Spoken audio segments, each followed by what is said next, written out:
Sige. Lumabas lahat ng may galit sa akin. Lumabas kayo lahat. Sige. Sino mga galit sa akin dyan? Lumabas kayo!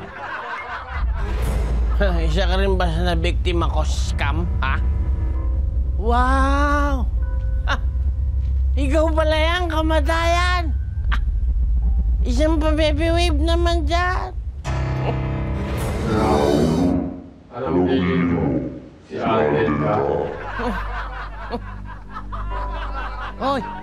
Kamatayan, kung ikaw talaga si kamatayan, kunin mo nga ako! Tungkol. Lasing ka lang. Kala mo hindi ko yung Pahalas! Buhay mo!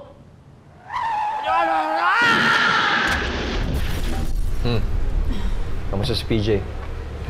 Ayun, nakatulog din. Buti na lang hindi na masakit yung bukol niya sa noo. Nakatulong yung ice. Kaya lang, parang lalagnatin eh. May sinat kasi. Kasalanan to nung utol mong bubok eh. Huwag na, Dak. Huwag na natin siya sisihin.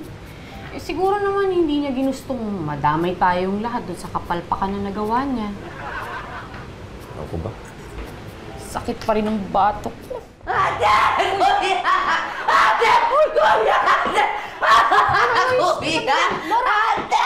Kuya! Ate! Kuya! Uy, paano ka? Kuya Bobong. Oh, ayun. Nabundol sa labas. Nagkakaguluhan. Ay, patay na ata. Ay, Ate Madje, kapatid mo yun. Nabundol. Oh no, sabi ni Laura, si Bobong patay na. Totoo nga kaya yun? Ano nalagay niya sa dami ng kalokohan niya? Mga sablay at sabit, saan kaya siya mapupunta? Sa impyerno o sa langit?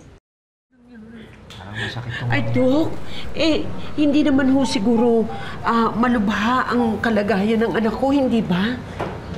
Dok, hindi ho ba nabalian ng buto, Dok? Sa utak mo, wala ho ba tama? Para kasing ano eh. Ang hirap ng kalagayan eh. Dok, may taning na ho ba yung buhay ng tatay ko? Uy!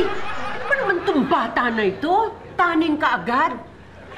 Dok, gawin ninyo ang lahat para gumaling ang anak ko. Kasi... mabait yan. Hindi, totoo yan. Ha? Ay, Dok, ba't nyo naman ho nasabi yun? Paano naman? Na-scam ako ng taong yan. Scam? Hindi nga ako nakakobra kahit isang kusing na interes. Ganun pa man, magpapakristyano pa rin ako. At gagawin ko ang lahat para gumaling siya sa lalong madaling panahon. Ay, salamat. Yun kung mabubuhay pa siya.